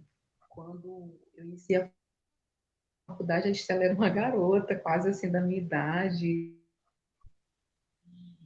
A Estela assumiu uma turma com quase 90 alunos, pessoas assim, questionando tudo, o céu, a água e o mar.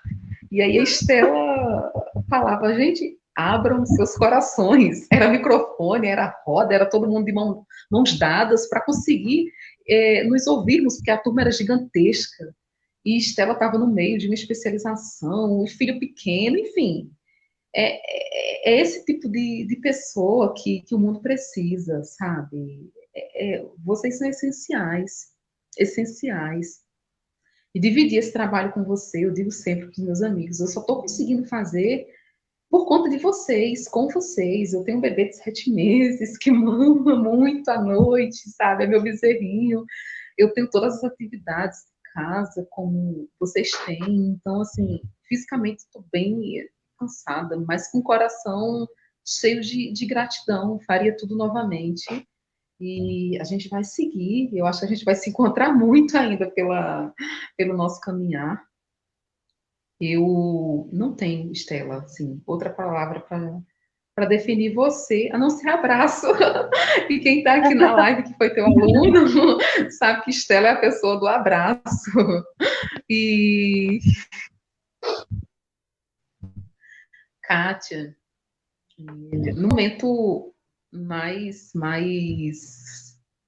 difícil, acho que não tem outra palavra, da minha vida, das nossas vidas, eu, o Luiz e a Luísa tinha 2 anos, fomos agraciados, né, por vocês. Gente, quando o Francisco estava na UTI, quando ele não conseguia acordar da sedação, eles me permitiram ler O Pequeno Príncipe para ele, então eu ficava sentada lá, higienizava o livro e eu ficava lendo para ele. Fazia tanto bem para mim, porque eu ficava lá folheando, lendo aquilo para ele. E quando finalmente eu consegui pegar ele nos braços, depois de alguns dias, parece que a gente nunca tinha se soltado. Isso só foi possível porque a gente estava num ambiente acolhedor.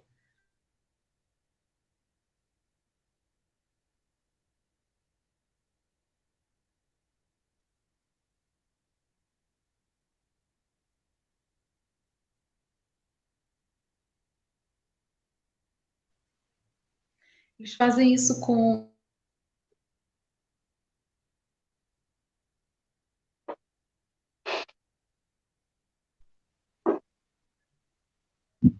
A gente agradece toda a tua participação, colaboração, música, áudio, imagens, todo o trabalho. Agradece também a doutora Sandra Matos por ela existir, né? Pela existência dela, por ser essa potência de ser humano, por despertar isso tudo nas pessoas, o bem que ela desperta, por falar com cada paciente, olhar no olho.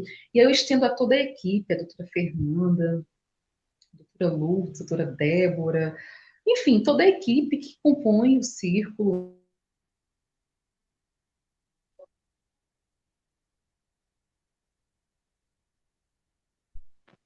Redundante, mas eu senti essa necessidade, são 3 anos aguardando para poder falar de vocês para o mundo, sabe? E é esse o momento que a gente está fazendo. Então, eu fiquei 3 anos querendo achar uma forma mais ampla. Eu sempre falo nas redes sobre vocês, mas não dessa maneira, ao vivo para todo mundo. Não é gratidão apenas pela vida do meu filho, é gratidão por saber que vocês continuarão trabalhando por todas as outras crianças que chegarão, por todas as outras mães, pelos outros pais que passarão pelo mesmo que a nossa família passou. E poder unir isso, né, a academia, ir lá no erudito e trazer para o coração das pessoas do jeito que vocês fazem, faz a gente ver que vale a pena escolher esse caminho.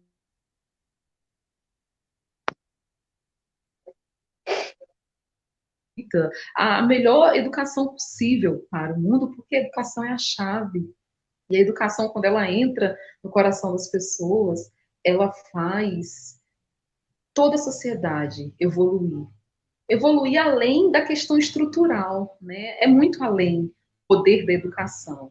E você pegar a educação, transformar ela na ludicidade, levar para um ambiente hospitalar, num momento de dor para as pessoas, é muito importante. Tem que ser perpetuado e compartilhado. Prometo, tá, gente? Que agora eu fico quietinha. É com vocês. Estela? Então, vou falar primeiro, tá bom, Kátia? Então, Claro. Lu, eu acho que assim, você nos convidou para uma live e muita gente espera vir para uma live para poder falar.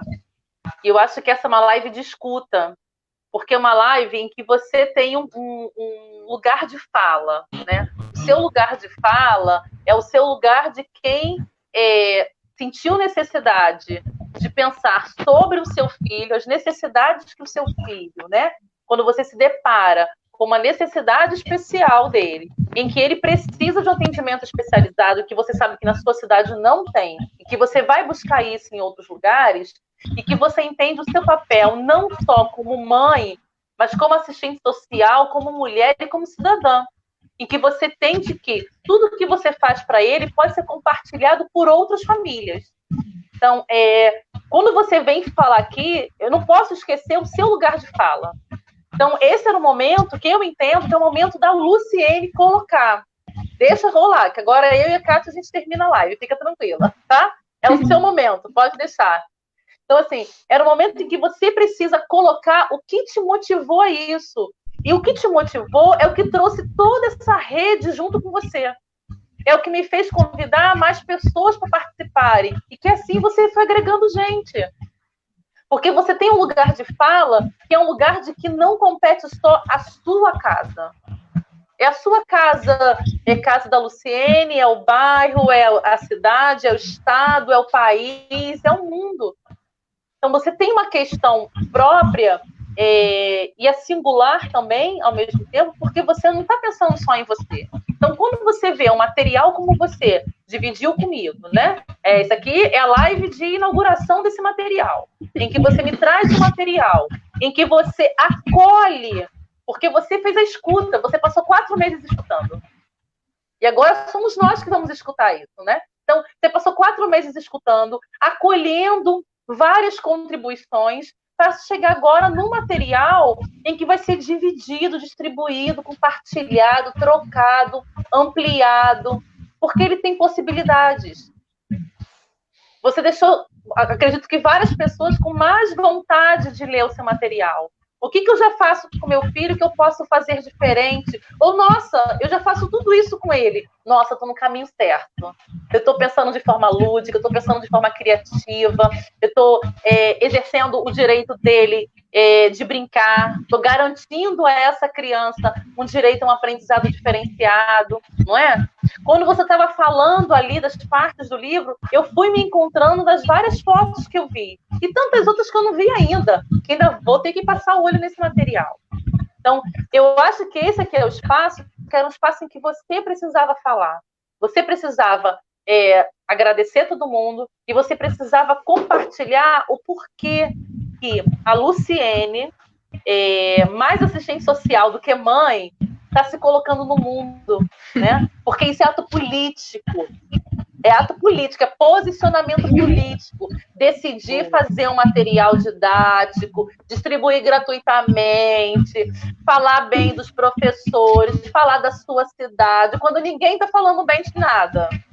Não é? Não dá pra gente sair batendo todo mundo, mas a gente bate no que pode, não é? É isso, gente. Aí a gente está aqui há 1h30 falando de diálogo, de afeto, de carinho, de várias coisas que a gente sabe que é toda uma discussão paulo-freireana e que ele vive sendo criticado. Critica porque nunca leram, porque não compreende o papel de Paulo Freire na sociedade, não é? Esse pernambucano arretado, não é isso? Que sem ele a gente não estaria nesse posicionamento. A crítica é porque não sabem que a fala dele é uma fala de possibilidade. É muito fácil chegar e dizer assim, não, Lu, nesse momento você me convidou para uma live, quem vai falar sou eu. Não. Isso é possibilidade de Paulo Freire, é o diálogo de Paulo Freire, é entender que a todo momento uma escuta necessária e é um posicionamento que precisa ser tratado. Então aqui, eu entendo que eu e Cátia estamos aqui para dar sustentação à sua fala, porque a sua fala precisava de uma sustentação. Você acha que precisa, eu acho que não. Mas eu entendo que você ainda precisa dessa rede para se lançar no mundo. Você está lançada, Luciene. Pode seguir, filha. Entendeu? Porque a gente está aqui, a rede está aqui te apoiando.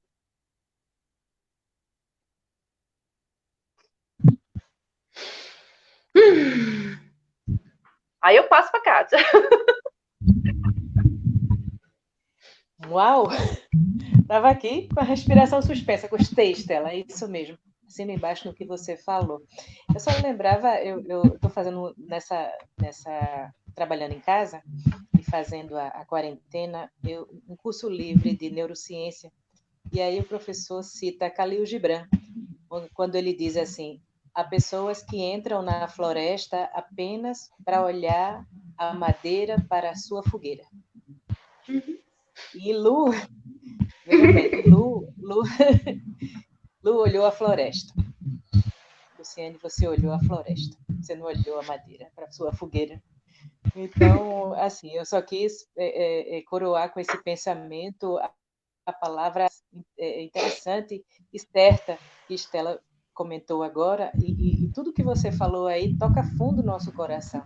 Você falou em preconceito, também é verdade. Gente, século XXI, o século XXI, estamos no século XXI, nosso preconceito tem lugar nenhum, tem valor nenhum, né? Então é preciso que a gente olhe com olhos do coração, é preciso que a gente ame, é preciso que a gente não se economize.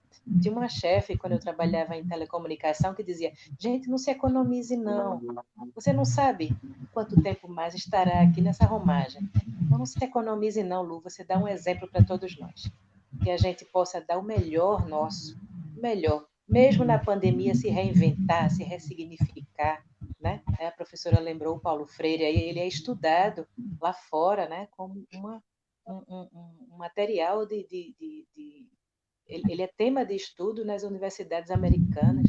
Aqui muita gente tem preconceito com o Paulo Freire, mas a palavra dele é certa é interessante e deve ser estudada também. Mas, assim, parabéns, Lu. Eu estou doida para ver o documentário e que vocês, não vou aqui estender, mas, assim, puder realmente ajudar a ONG a essa fatia da infância, né, que é a criança cardiopata, ajude, colabore. Vamos manter essa chama acesa, como a gente está mantendo a chama acesa aí do projeto do CIEM. E parabéns a todos que participaram, todos. Estou doida para ver. Abraço. Muito obrigada. Meninas, ai Deus, né? Então, não tenho mais o que dizer, só agradecer.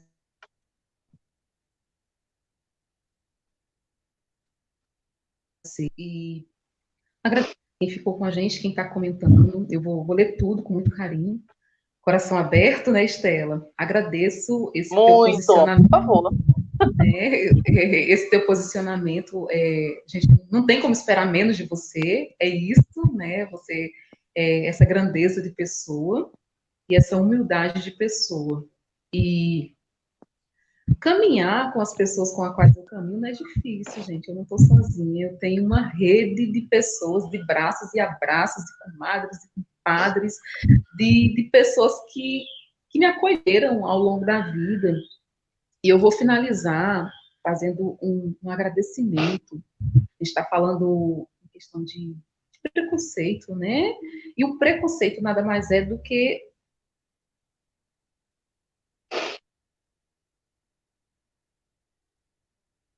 um conceito pré-estabelecido antes de você conhecer, de fato, julga o que você acha que entende.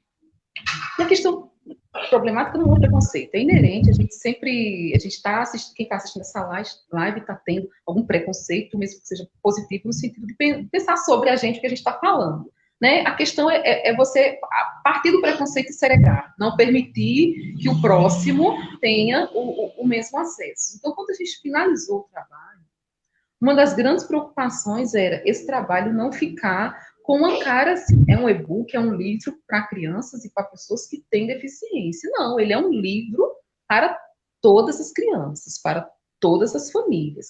A gente traz brincadeira que a família não precisa gastar um centavo, não precisa comprar nada para ela fazer a brincadeira.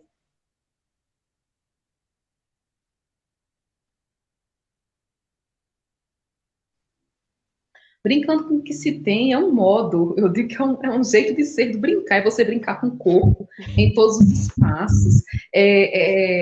Tem uma parte do livro que são os meus filhos sendo carregados pelo meu sobrinho numa carroça, no sítio da minha mãe, que eu fiz semana passada, depois de 4 meses trancados, eles foram andar de carroça no sítio. Em paralelo, tem a Alice no Rio, que está lá perto do arcoador, naquela corda que eu não sei o nome dessa brincadeira. E aí eu tenho a Laura e a Júlia lá no Engenhão, quem está no Sudeste sabe de onde eu estou falando. Eu tenho Esté batendo lata aqui em Lagoa Seca. Eu tenho Rose lá em Muriqui com a família, em festa junina, jogando confete. Eu tenho uma senhora no Leblon que está fantasiada. Então,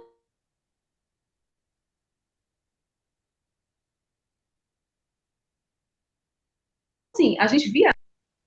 Eu tenho os alunos da educação inclusiva, de Joelma Silvana, que faz um trabalho excepcional aqui em Lagoa Seca, né, mostrando as possibilidades do brincar. Então, a gente viaja, a gente sai do brincar estruturado. Tem brincar estruturado? Tem, mas a gente perpassa, a gente faz do brincar um modo de ser. Então, a gente tem o brincar em casa, o brincar nas praças, a gente traz as possibilidades da criança da metrópole se aproximar da natureza e as possibilidades da criança rural se aproximar dos jogos da metrópole. Por que não, né, essa troca? Então, a gente tenta passar, permear por isso tudo, e a gente fecha com o brincar, trazendo esperança em momentos difíceis, né? Nos momentos da ausência da saúde, porque a criança, ela absorve tudo.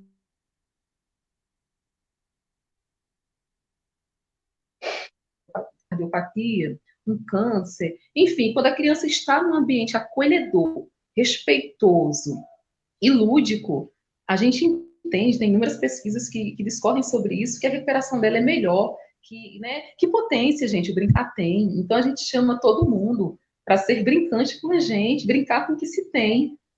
A gente chama, a gente convida. Na próxima semana a gente vai ter outra live. Essa foi a live das emoções, que foi uma live introdutória, né, de apresentação.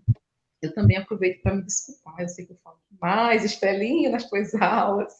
E vocês têm tanto a contribuir, mas como a Estela falou, estava presa há 3 anos, sabe? Quando esse projeto surgiu, parou e surgiu novamente, agora por conta da pandemia. Então, assim, para quem ficou com a gente até agora,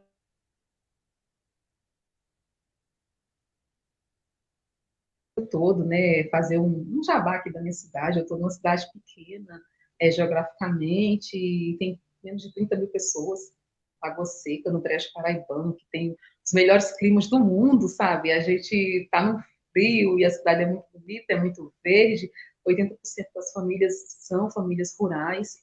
E vou falar do sítio onde eu nasci, do sítio Floriano, né? Então, eu sei que todo mundo está lá agora vendo a gente. E dizer para todo mundo que está aqui, que está numa cidade como a nossa, pequena, mas que está no Rio, numa metrópole como o Rio, como Estela, que está numa metrópole como Recife, como Kátia, que é possível. Que é possível, basta a gente abrir o coração, que é possível, né? Que nesse momento, independente do que quem está assistindo a gente esteja passando, eu penso que não está sendo fácil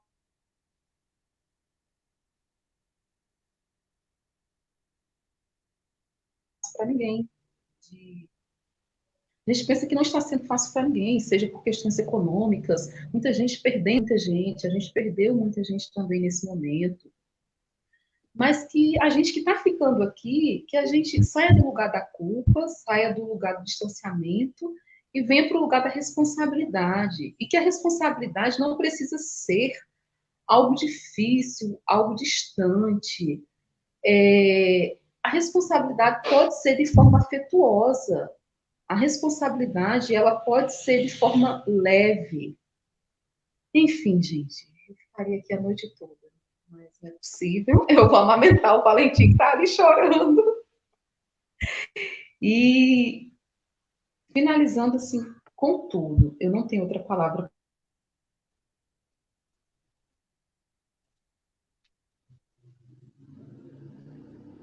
Tá?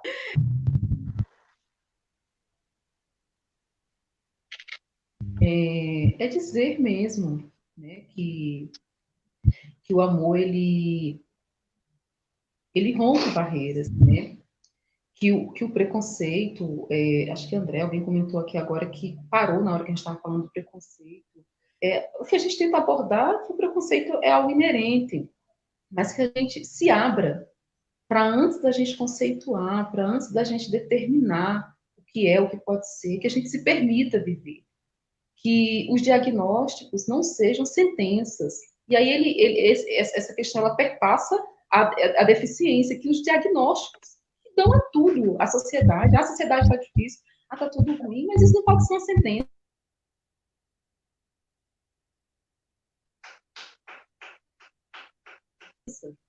E viver de outra maneira. Enfim, meus amores, gratidão, amor, respeito, é o que eu sinto por vocês. E eu não tenho mais para dizer, né? Fiquem todos na paz, na luz. A gente se encontra e até amanhã a gente disponibiliza esse material para download, né? Para todos. Tá ótimo, excelente. Fica com Deus, parabéns também. Fiquem com Deus também. Do coração. Um abraço, Estela, muito prazer. Gostei muito de você. Você também, Cátia. Muito bom compartilhar com você. Obrigada, Lu. Obrigada também pelo convite. Fica com Deus. Bom descanso. Igualmente, gente. Tchau, tchau.